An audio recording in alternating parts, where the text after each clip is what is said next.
නේ මොකද උනේ? පොල්ල උස්සන් ආයේ මෙතන. කොහොම හරි කරගත්තා. කොහොම හරි කරගත්තා. ලොකු මහන්සියක් නැහැ. නෑ ලොකු මහන්සියක් නෑ.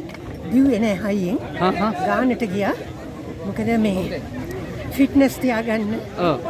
තරුණ අයත් එක්ක මේ තමයි නම්බරේ තියාගෙන නැති කරගන්න එපා. නේ තරුණ අයත් එක්ක තමයි දිව්වේ. ඔව්. මොකද හිතන්නේ? සතුටුයි. මේ වගේ වයසක රේස් එකක් ගියා කියලා.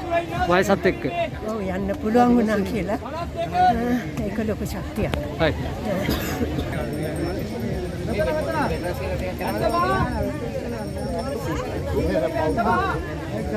මේ අංක නැති කරගන්න එපා. යන්නේ. සතුටුයි. තරුණ අයත් එක්ක දිව්වේ. ඒකද මොකද හිතන්නේ? මෙච්චර දුරක් දුවා ගන්න පුළුවන් වුණ නිසා ෆස්ට් ටයිම් දිව්වේ. ඔව්. හරිම සතුටුයි මෙච්චර දුර එන්න පුළුවන් වුණ නිසා. වයසත් එක්ක. වයසත් එක්ක.